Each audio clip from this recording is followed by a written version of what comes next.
Tenemos parte 2 del impacto de la Agencia Libre 2021 en temas de fantasy fútbol. Vamos con el resto de los agentes libres.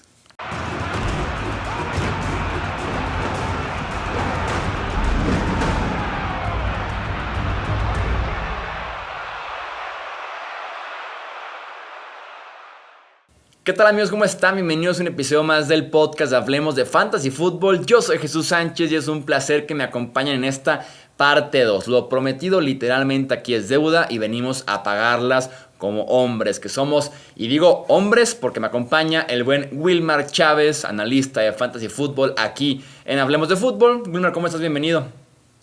Hola Chuy, muchas gracias, un gusto estar acá. Vamos a platicar de los agentes libres que nos hacen falta, los principales que no alcanzamos a comentar, ya sea por tiempos o porque las firmas fueron después de haber grabado ese episodio, como es el caso de Kenny Golladay a los Giants. ¿Cómo ves este movimiento en temas de fantasy fútbol, Wilmar?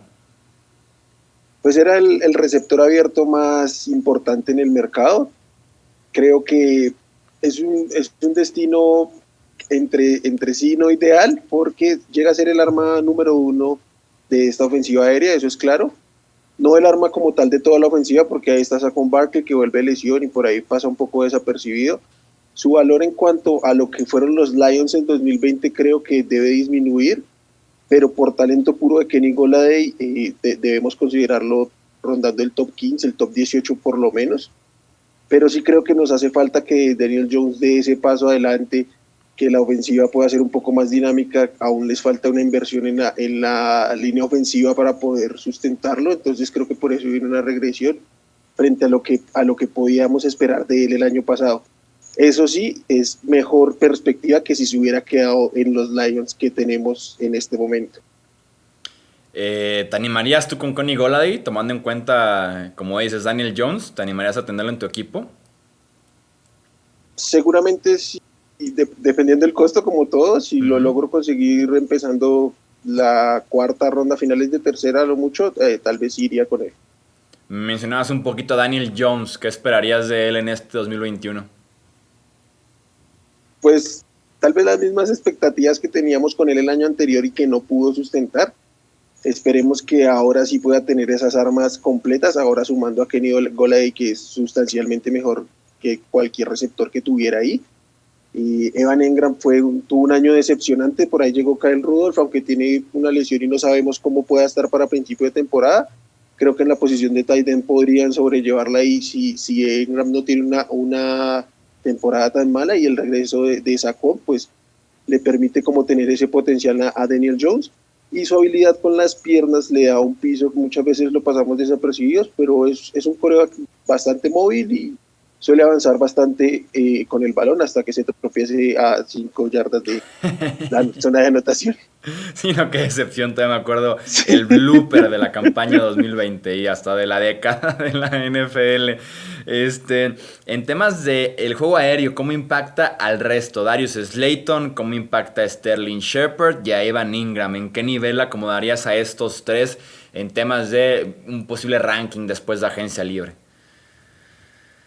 Obviamente en términos de volumen afecta a todos. Creo que el que tiene un rol más estable ahí es Sterling Shepard, porque viene a jugar en el slot, y Darius Slayton debe ser el más afectado, y Evan Engram creo que más por su desempeño es el que va a verse como afectado en términos de utilización en esa ofensiva. Entonces yo los bajaría un poco, y en su orden de los receptores, Golladay obviamente, luego Shepard y al final Slayton. Juju Smith-Schuster regresa a los Steelers. ¿Esto ayuda de alguna manera o solamente nos quita valor de otros jugadores? Quita valor de otros jugadores, en específico de Diontae Johnson y de Chase Claypool, y el propio Juju Smith-Schuster, que yo creo que si hubiera podido ser el wide receiver 2 clavado de alguna otra ofensiva, hubiera tenido un rol muy importante como un wide receiver 2 al menos en fantasy. Pero en este momento creo que van a ser 3 receptores rondando el top 24 semana a semana, pero sin saber cuál va a ser el más productivo cada semana.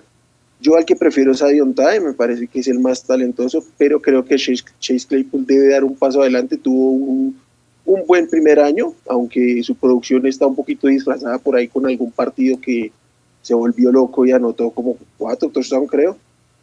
Pero sí creo que Juju en esta ofensiva va a terminar relegado a la tercera posición, tal vez no en volumen, porque es un receptor que suele recibir bastantes targets por el tipo de cómo se alinea y el tipo de trayectorias que corre, pero entre eso, la cantidad de receptores y el brazo de Big Ben no me emociona para nada Juju y le quita valor a los otros, como bien decimos ahí. Y justamente sobre Big Ben, ¿qué expectativas tienes? Me imagino que él sí se beneficia con Juju, hay muy buena relación entre ambos. ¿Podemos confiar en Big Ben o es un quarterback para streamear la próxima temporada? Únicamente para streamear y sin muchas expectativas, pues la verdad es que ya vimos un declive muy marcado en las últimas temporadas del Big Ben. Un tema que salió en el podcast, en el principal, en el Hablemos de Fútbol, es en dónde hubiera sido más productivo Juju, y creo que se presta bastante también en temas de fantasy. ¿Tú en dónde crees que hubiera sido más productivo Juju? ¿Como wide receiver 2, como target 3 de los Kansas City Chiefs? ¿Como wide receiver 1, tal vez target 1 o 2 de los Ravens? ¿O metido aquí en el grupo de wide receiver de los Steelers, que eran como las 3 ofertas finales para Juju en la agencia libre? Hablando en específico de fantasy, porque a mí en lo personal para términos de NFL me hubiera encantado que estuvieran los Ravens porque le hace falta a esa ofensiva un receptor de mayor calibre. Pero creo que en términos de producción, por el simple sistema que corren, el de Kansas City era el ideal, por puro volumen y oportunidad de anotar y producir. Aunque claramente iba a ser la tercera opción detrás de Travis Kelce y Tyreek Hill. Sí, yo en aquella pregunta me la pensé bastante entre Kansas City y los Steelers. Terminé yendo con Pittsburgh porque ese target número 3 de los Chiefs está muy repartido con el 4 y el 5. Y además de todo lo que se come en Tyreek Hill y Travis Kelce, creo que hubiera estado cerca porque no deja de tener una buena relación química con Big Ben y que va a ser utilizado, creo yo, en este ataque que debe ser aéreo por parte de Pittsburgh la próxima temporada porque los sigo viendo muy ineficientes en temas terrestres. Justamente vamos para allá, para hablar del juego por tierra. Tenemos 3 nombres a comentar de esta agencia libre. Chris Carson regresa a los Seahawks. ¿Qué análisis tienes sobre Carson? Pues igual va a ser el mismo o similar al del año anterior. Mientras se mantenga sano, va a ser un running back que va a estar ahí en los finales de running back 1, principios de running back 2. En Seattle se ha cansado de demostrar que es el corredor principal, que es versátil, que tiene capacidad de recibir. Superó un poco esta temporada su problema con los fumbles que lo atormentaron en 2018 y en 2019, pero constantemente Seattle le estuvo llevando corredores y Carson demostró que es el corredor principal, entonces creo que ese rol lo va a tener ahí y pues yo lo veo con bastante valor. Si por ahí se empieza a ir a descuento porque la gente empieza a sacarle un poco la vuelta por las lesiones, por la edad, porque entrando en un segundo contrato los corredores tienden a bajar su producción, yo creo que puede ser un descuento por ahí como tu running back 2 en tercera ronda, principios de tercera ronda, me parece bien. Incluso hasta cierto miedo, creo yo, del sistema ofensivo de los Seahawks, que hay un cambio en el staff y que tal vez quisieran pues ponerse contentos de la relación Seahawks-Wilson y darle mucho volumen en el juego aéreo. Creo que aún así Chris Carson como running back 1 de esa ofensiva está muy bien establecido. Yo también me la jugaría con Carson este año sin ningún problema al precio correcto, obviamente. Mike Davis se queda en la división sur, pero cambia a los Atlanta Falcons. ¿Qué esperamos de Mike Davis? El valor de Mike Davis obviamente se disparó en este momento porque es ser el clavadísimo suplente de Christian McCaffrey, a ser prácticamente el único running back en este momento o el único running back competente en el roster de los Falcons, pues le da un potencial bastante interesante. Davis respondió medianamente bien cuando tuvo que asumir el rol de caballo de batalla en Carolina. Obviamente no iba a reemplazar los números de McCaffrey, pero pues quién podría. Sin embargo, pues fue competente, llevó ahí su ritmo de running back 1, running back 2 casi constante. Creo que mucho de ese valor va a depender de lo que haga Atlanta en el draft. Evidentemente les hacen falta corredores, evidentemente tendrán que llevar a alguien vía draft. El tema va a ser en qué momento y qué tanto va a invertir Atlanta. Yo supongo que Atlanta está en una posición ideal y que no sé cuándo vuelva a estar en una posición tan ideal para seleccionar un quarterback. Y eso para mí sería descartar que en una segunda ronda vayan por un corredor de este tier 3 entre Etienne, Harris y Javonte Williams.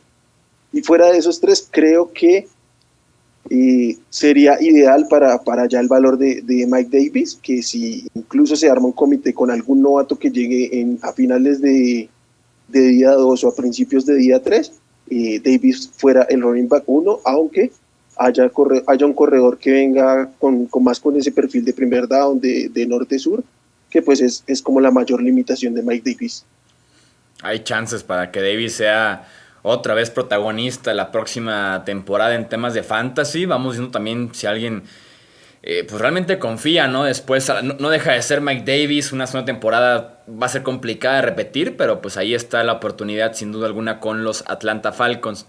Y otro corredor para comentar es Leonard Fournette, que regresa a los Tampa Bay Buccaneers, un backfield compartido con Ronald Jones, con todo y de que Fournette se robó el show en enero y también en febrero porque se convirtió en Playoff Lenny.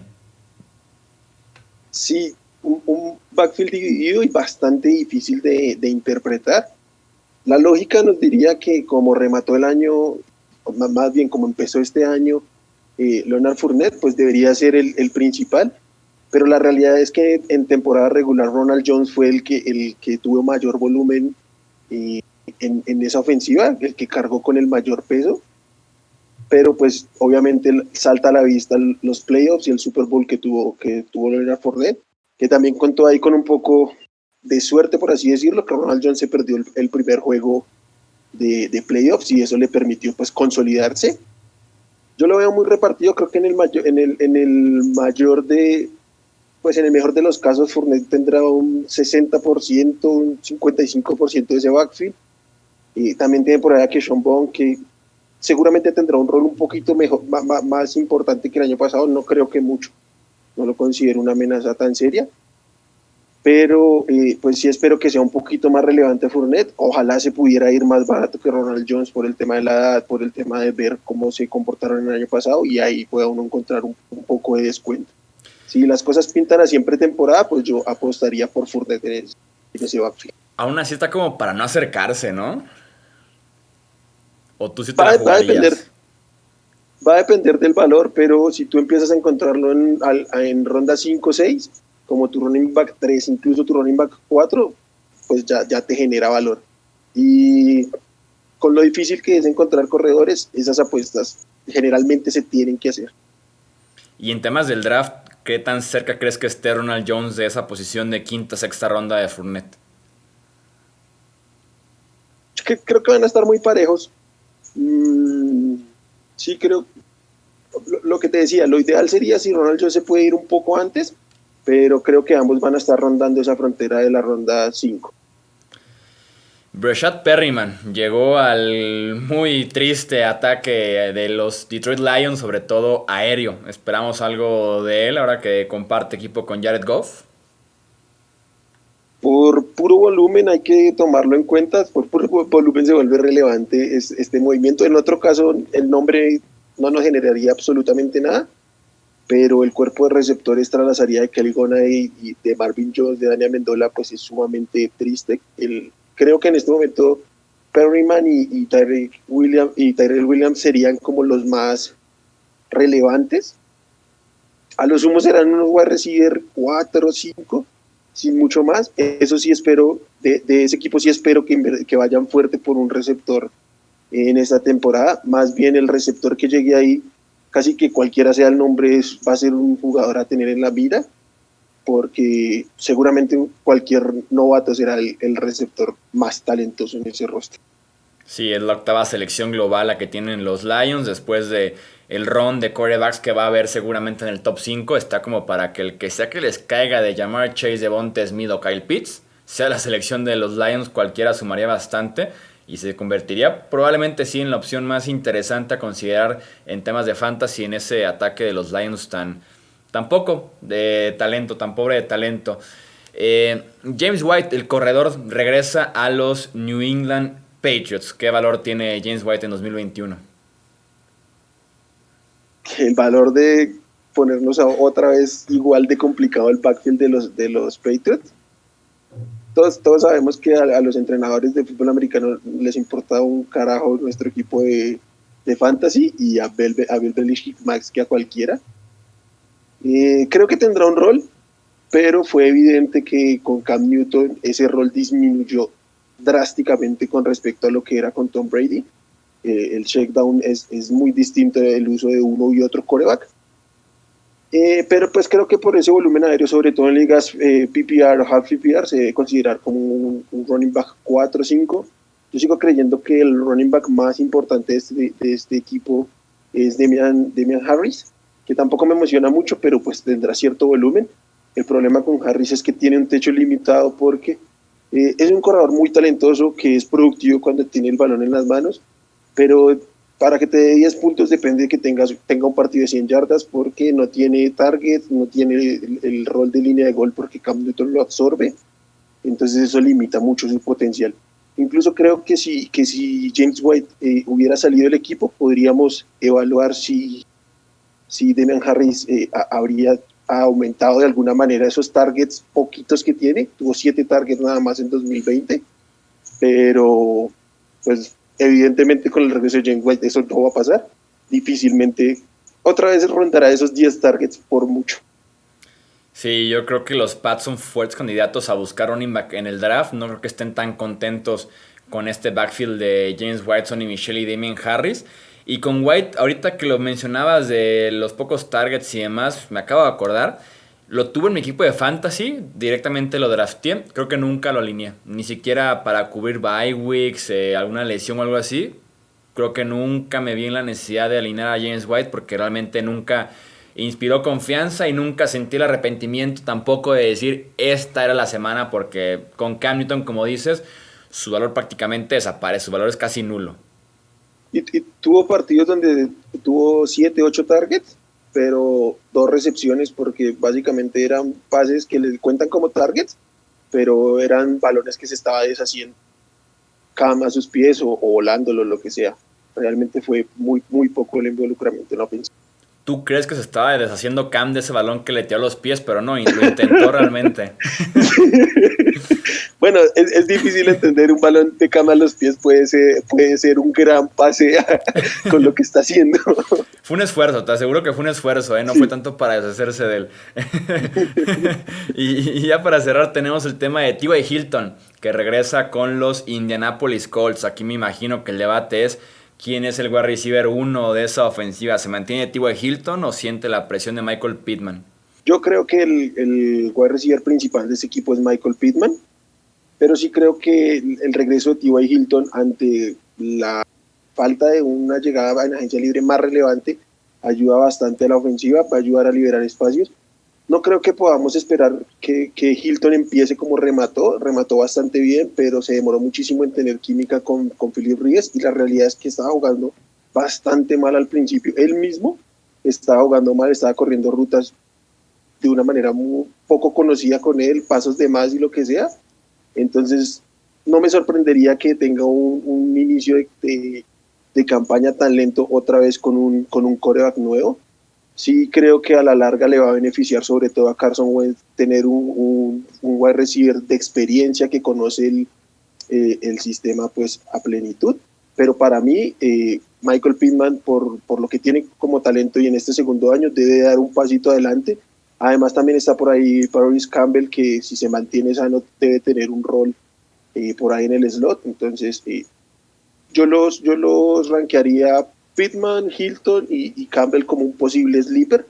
Me mantendría alejado de T.Y. Hilton, sobre todo por lo que decía, un buen remate podría aumentar su ADP. Si está yéndose en ronda 6-7 como lo estaba haciendo el año pasado, yo lo evitaría, la verdad. Yo estoy muy de acuerdo, creo que sí. Fue hasta diciembre que T.Y. Hilton se enchufó, que empezó a anotar touchdowns, incluso hiló varios partidos en los que lo hizo, pero sí es un target muy peligroso en estos momentos para Fantasy, más porque es otra vez desde cero, empezar a trabajar con el nuevo quarterback. Vamos viendo qué pasa con este juego aéreo de los Indianapolis Colts. Eso es todo entonces por este episodio del podcast Hablemos de Fantasy Football. Recuerden suscribirse si nos están viendo aquí mismo en YouTube o también en formato audio, recomendarnos, dejarnos un review, un comentario o también en las redes sociales de Hablemos Fantasy en Twitter y también en Facebook como Hablemos de Fantasy Football. En nombre de Wilmar Chávez, yo soy Jesús Sánchez y eso es todo por este episodio.